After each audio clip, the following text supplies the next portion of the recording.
Bonjour à tous, très chers enfants de Notre-Dame-des-Neiges. Nous venons de célébrer la présentation du petit enfant Jésus au temple et nous nous préparons aussi à rentrer maintenant dans le temps du carême. Pour nous y aider, nous allons découvrir aujourd'hui une sainte. Enfin, elle n'est pas encore sainte, mais son procès de béatification est en cours. Il s'agit de Marie-Estelle Arpin, qui s'est en quelque sorte convertie le soir de Mardi Gras. Alors, nous l'avons invitée, elle ne devrait pas tarder, mais bon, elle est un petit peu en retard. C'est sans doute qu'elle est encore prise dans sa prière, car ce n'est pas pour rien qu'on l'appelle l'ange de l'Eucharistie. Elle passait des heures devant le tabernacle. Mais bon, il va falloir quand même l'appeler, parce que là, c'est l'heure. Marie-Estelle! Marie-Estelle! Les enfants vous attendent! Ah, pardon, je vous ai fait attendre. Oh là là, je suis désolée, j'étais en prière devant le tabernacle. Mais alors, moi je suis un peu embêtée parce que vous m'avez fait venir pour raconter ma vie. Mais je n'ai rien d'intéressant à raconter.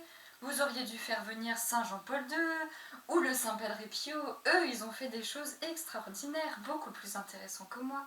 Écoutez, je vous propose de quand même commencer par vous présenter, dire votre nom, un peu votre histoire, d'où vous venez.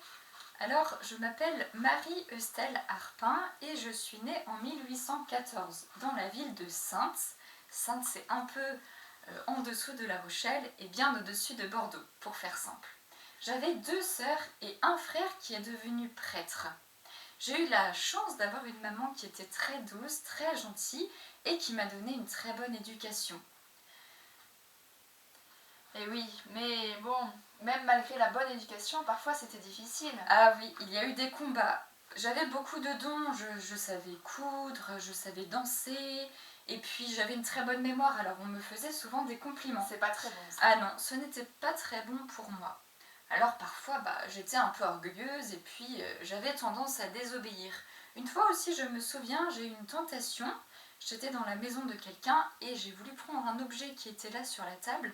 Alors je l'ai pris et puis heureusement, je l'ai tout de suite reposé. Ah oui, heureusement. Mais quand même, il y a eu votre première communion. Oui, alors ça a été un beau jour pour moi. J'avais 11 ans. Je me souviens, je m'étais préparée en faisant des efforts et particulièrement, je me souviens que je faisais le chemin de croix 4 fois par semaine.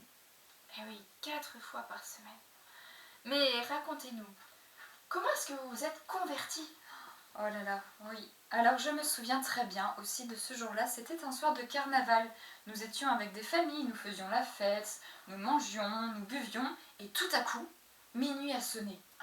C'était plus Mardi Gras. Et non, et alors je me suis rendu compte que j'étais en train de manger, de faire la fête, alors qu'on était rentré dans le grand mercredi des cendres, le début du carême. J'ai eu une voix intérieure qui m'a dit d'arrêter tout de suite. Voilà. Et donc je l'ai dit à ma voisine et je suis partie. Ça a été le début de ma conversion. Ah, et alors, vous avez changé des choses dans votre vie? À petit, vous savez, dans ma paroisse, il y avait un grand jubilé. Pendant 15 jours, il y a eu des prières, des messes, des temps importants. Je me suis confessée au début de ce jubilé et j'ai promis de renoncer un peu à tout ce qui m'éloignait de Jésus. Et je me souviens qu'à la fin de ce jubilé, après le carême à Pâques, j'ai communié et ça a complètement changé ma vie. Alors, bien sûr, j'ai pris des résolutions et je me souviens aussi que j'allais à la messe tous les jours et que je priais le chapelet tous les jours. Parfois, j'arrivais en avance devant l'église, elle était encore fermée. Alors, je me mettais à genoux et j'adorais Jésus dans le tabernacle à travers la petite porte de l'église. Eh oui, et au moment de votre conversion, vous n'avez que 15 ans. Mais tout le monde n'a pas très bien compris. Non, c'est vrai, on se moquait de moi parce que j'allais souvent à l'église. Même mon père, qui lui s'était éloigné de Jésus. Eh oui. Mais racontez-nous, quelles activités est-ce que vous faisiez en dehors de vos temps de prière? J'étais lingère et j'allais aider dans les familles, à droite, à gauche, dans la ville. D'accord. Et on m'a raconté que vous étiez toujours de bonne humeur et que vous étiez très consciencieuse. Vous mettiez beaucoup d'applications à faire chaque petite chose. Et même, vous avez formé des apprentis. Oui, c'est vrai, je voulais leur apprendre mon métier et puis à tout faire par amour. C'est aussi à cette époque-là, j'avais 23 ans, que j'ai fait vœu de virginité perpétuelle. Ça veut dire que j'ai donné toute ma vie à Jésus en promettant de ne pas me marier et de ne pas avoir d'enfants. J'ai aussi fait vœu de pauvreté, parce que je ne voulais rien posséder d'inutile, de superflu. Ma devise était « tout par amour et dans l'humilité ». C'est ça le plus important. Eh oui. Et Marie-Estelle a été remarquée par son curé, qui lui a confié une mission très importante. Ah, ça a été une grande grâce. J'étais la sacristine de ma paroisse. Je m'occupais à préparer les messes.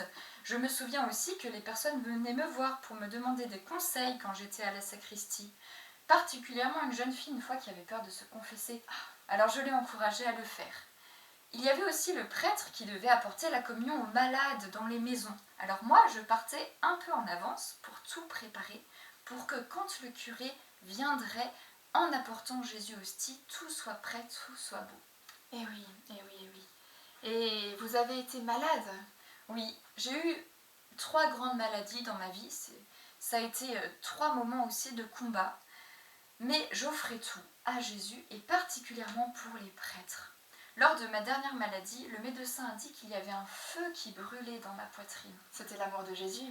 Oh, je crois, oui. Vous savez, j'avais tellement hâte d'aller le rejoindre au ciel. Et il est venu me chercher, un 29 juin, le jour de la fête de Saint-Pierre et Saint-Paul. Eh oui. Et vous aimiez beaucoup le prier devant les tabernacles. Ça, c'est vrai. Vous voyez, la chose la plus importante que j'ai comprise dans ma vie, c'est que Jésus est là, présent dans le tabernacle de nos églises, et que nous devons aller lui tenir compagnie pour le consoler et l'aimer. Et d'ailleurs, ça va être l'heure que j'y aille, parce qu'il faut que j'aille prier, que j'aille lui tenir compagnie. Alors, merci beaucoup. Merci d'avoir accepté notre invitation, d'être venue nous parler. Marie-Estelle a fait quand même beaucoup de choses dans sa vie, et elle était très humble. Elle ne vous a pas raconté que Jésus lui a donné des grâces, des cadeaux spirituels extraordinaires. Elle l'a vu un moment où elle allait recevoir la communion. Elle ne voyait plus une hostie, mais elle voyait Jésus enfant. Une autre fois, un autre jour, Marie-Estelle, au moment de la messe, n'a pas vu le prêtre célébrer, mais elle voyait Jésus célébrer la messe. Une autre fois, elle avait le grand désir d'aller voir Jésus, mais le problème c'est qu'elle était au travail, chez elle, dans sa maison. Alors, elle priait dans son cœur et Jésus est venu la rejoindre dans sa maison. Après sa mort, il y a eu beaucoup de miracles par son intercession. Son confesseur, l'abbé Briand, lui avait demandé un signe pour savoir si elle était montée au ciel. 2 jours après sa mort, Marie-Estelle lui a envoyé un signe. En effet, elle vous avait dit qu'elle aidait les personnes à se préparer à la confession. Il y avait un général de 80 ans qui n'avait même pas fait sa première communion et qui allait mourir. Quelque temps avant sa mort, il a appelé le prêtre, il a pu se confesser et recevoir Jésus eucharistique. Ce fut un grand miracle, une grande conversion. 10 ans après la mort de Marie-Estelle, son papa, qui s'était éloigné de l'église, est revenu à l'église. Il s'est converti. Aussi, une guérison. Une jeune fille qui s'appelait Marie, en travaillant, s'était brûlée très fort. On a pris 2 feuilles d'un rosier qui avait poussé sur la tombe de Marie-Estelle. On a prié et la main fut guérie. Elle ne l'a pas raconté dans son humilité, mais aussi de son vivant. Il s'est passé des choses merveilleuses. Une petite fille, Honorine, qui avait 24 mois, était très malade. On est allé voir Marie-Estelle pour lui demander des prières. Alors, elle a donné un cordon de la Sainte Vierge qui avait été béni en recommandant de le mettre sur l'enfant. C'est ce qu'on a fait. Et l'enfant fut guéri. Mais Marie-Estelle ne disait pas que c'était elle, mais que c'était la Sainte Vierge qui avait agi. Mais quand même, elle avait prié pour cet enfant. Marie-Estelle avait aussi le don de lire dans les cœurs, un peu comme Benoît Trancurel. Et parfois, à ses apprentis, elle leur disait qu'il y avait des choses qu'elle n'avait pas dit en confession. Et elle les aidait à faire une bonne confession. Et une dernière chose, elle vous a dit, elle avait 2 sœurs et un frère. Ce frère, elle lui a annoncé, plusieurs années avant qu'il y pense, qu'il serait prêtre un jour. Il n'y pensait pas du tout au moment où elle lui a dit. Mais à 26 ans, il a compris l'appel de Jésus et il est devenu prêtre. Nous allons maintenant conclure cette vidéo par une petite prière en demandant à Marie-Estelle Harpin qu'elle nous aide à avoir un amour toujours plus grand de Jésus dans le Saint-Sacrement, Jésus Eucharistie, Jésus caché au tabernacle. Au nom du Père et du Fils et du Saint-Esprit. Amen. Je vous salue Marie, pleine de grâce, le Seigneur est avec vous. Vous êtes bénie entre toutes les femmes, et Jésus, le fruit de vos entrailles, est béni. Sainte Marie, Mère de Dieu, priez pour nous pauvres pécheurs, maintenant et à l'heure de notre mort. Amen.